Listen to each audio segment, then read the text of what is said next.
Hello and welcome back to Sensory Evaluation. We'll be looking at a little bit of introductory material about our senses in this lecture, as well as looking at two individual senses, sight and smell. But I think first let's talk about sensory evaluation. In the first lecture, we've kind of hinted at it and explored it from the perception of tasting wine. But in these two lectures, and probably for the next, actually a couple of weeks, what we're going to be doing is looking at our senses on a little broader scale in terms of how they work, how they function, what they tell us, what they do for us, and not just limit it perhaps to kind of the sensory evaluation of wine, although that'll be a big part of it. But really, I think we need to understand what it is first that we're talking about. And so what I want to do is define sensory evaluation for you. So let's look at a definition of it, and it's quite simple, actually. There's nothing really magical about sensory evaluation, or even anything that most of us, I would say probably all of us, haven't done just as a daily part of our life. So we look at this, and the definition I have is using the senses to make an assessment of an experience in a person's environment. Well, that's pretty broad, it's pretty simple, it's also very true. So we could say that the experience is tasting wine in the environment is wherever we happen to have the wine. So, but the experience of really that wine in our hand and tasting it is kind of what we're looking at mostly in this course. Now we could also extend this into other venues. We could say sensory evaluation of food, and we can, instead of wine, we could put in hot dogs at the baseball game. That would be a perfect example of sensory evaluation. Does it taste good? Is it what I expected? So it's not just relegated to wine. It's not even relegated to beer and wine or spirits. It can be relegated to everything.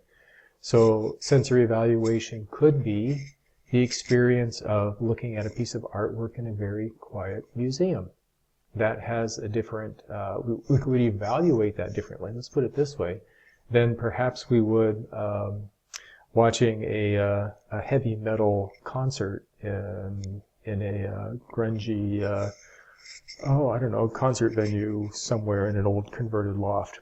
That would be a different experience for sure. So anyway, you kind of get the sense of perhaps what we're talking about here. And let's keep going and maybe tie this in with a little bit more of some of the other things that we're talking about. And we can say that the purpose, perhaps, of sensory evaluation is to determine the quality of a product. And the product, again, could be a piece of art, it could be a concert, it could be a glass of wine, it could be a hot dog, it could be anything that we're looking at or sensing in some way.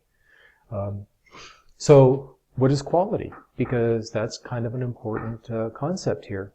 And quality is really subjective, and it's also objective. So in other words, it can have personal preference in it, and it could be based on facts. So for example, we could say that red wine is good, and it is also a liquid. Right? And we could base this on a sensory evaluation of it. In other words, we could taste it and smell it and go, oh, this is so good. And we can also look at it and say, well, it's a liquid. Both of those are qualities that we've determined using sensory evaluation. One is subjective, one is objective. So it's really quite simple. So let's talk specifically now about our senses. And really, these are how we perceive our environment. So the question comes into play, well, what is perception then? And we'll explore this a little bit. And in some ways, you've already started that exploration when I had you watch the Daniel Kish video, because his perception of his environment is probably very different than most of our perception would be, by virtue of the fact that he does not have the use of one of his senses, and he has trained himself, he's trained his brain, so to speak, to use another sense, hearing, in its place. That's pretty amazing stuff, I think. So the perception then also is very personal, it's subjective, and it's probably objective to a certain degree as well. So this then also plays into this whole concept. So our senses are how we perceive our environment. And of course the question is, what are our senses? And I've identified 5 here. Sight, smell, taste, touch, hearing. And the question always is, are there more? And maybe I'll leave that question hanging out there for now, and we can bring it up in a discussion when we're talking about it, and maybe even when we're together for a weekend. Like, are there other senses that we know about that we can quantify and talk about in real terms? I know some people have very definite ideas about this, so let's see what we can come up with on that. But in the meanwhile, let's just kind of stick with the 5, because frankly it's enough to get us through what we need to do here in this particular course, and we've got a lot of material to cover. So we'll start with the first one and just work our way down the list. And ultimately, there's a few things that we need to learn first about our senses. So here we go. And really this is about the perceptions that we have from our senses. And we can really break them down into, I think, 2 different types of responses. One is a physiological response. And this would be very much innate. In other words, we're kind of born with it. And it's not something that we have to think about or be trained to do in order for it to really kind of have some effect. Example of this would be that, well, let's see, humans, we can say probably pretty safely have a strong liking of sweet stuff. You know, especially this time of the year after the holidays, I know there's way too much of the stuff around that's sweet, and so I tend to eat too much of it. It's also addictive, and so I'm now having to wean myself off of chocolate and stuff like that I don't eat any other time except around Christmas. But how do I know that this is innate? Well, it goes back to a very basic function of human development and also survival, and that would be the need to eat, and where we typically get our first nutrition from, which is breast milk. And breast milk inherently is a little bit sweet, and so that makes it quite palatable to us and desirable. Now, my guess is that if breast milk was bitter, we probably would have died out as a species long ago, because we tend not to like bitter food. In fact, we associate bitterness with poison, another innate response. It's not something that someone has taught us per se, but somehow we know in our system, deep down inside in our brains, when we taste something bitter, we don't want to eat it, for the most part. Now, we can train ourselves, and we get used to other things, and so it's not all the way across the board, just like not everyone likes sweet things to a degree. But these are generalities and basically represent these physiological responses, or innate, in other words, we're born with them, responses to perceptions. This is opposed to interpretation. And for this one, I like to put this in the framework of a mental construct. And what I basically mean by this is that we create an image, and I use image in a very broad sense, not just visual, but also just sensual in all ways. So it can include smell, it can include taste, it can include touch. And this all becomes then part of this image or mental construct of a particular perception of something. And because it's kind of this perception, it tends to integrate as many of the senses, if not all of them, as it can.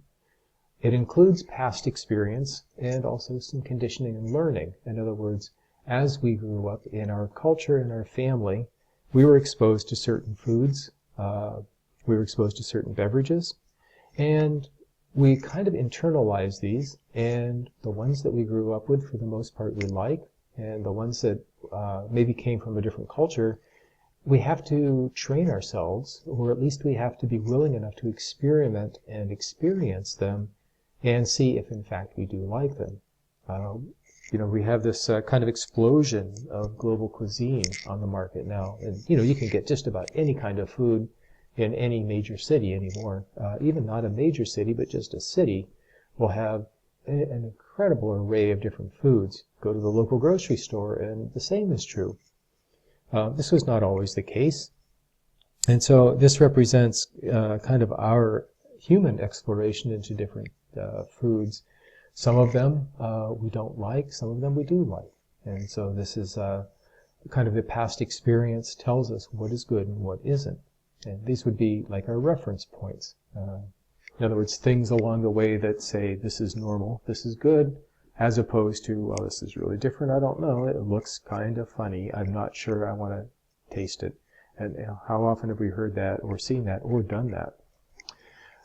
So in other words, the brain plays a big role in all of this, and it kind of runs the show when it comes to a lot of our different perceptions and our immediate reactions to them, as opposed to the physiological, which I'm sure the brain is involved in, but it's more just kind of the gut reflex. Notice the word gut reflex as opposed to the brain stopping to think about, my hand is burning on the hot stove, therefore I need to move it. We just pull our hand away. And the last point here I have, we remember what we pay attention to is important. And what this really comes down to, and again, I come back to the Daniel Kish video. It's what he pays attention to that informs his brain about where he's at. And likewise, if we do the same, then we can also train our brains to pay attention and to also learn, really, different perceptions and also become more acute at kind of deciphering some of these sensations that come to us, paying attention to them, really. That's all it is. Physiologically, we all have adequate systems for the most part for sensations. But rather it's what we kind of pay attention to in order to really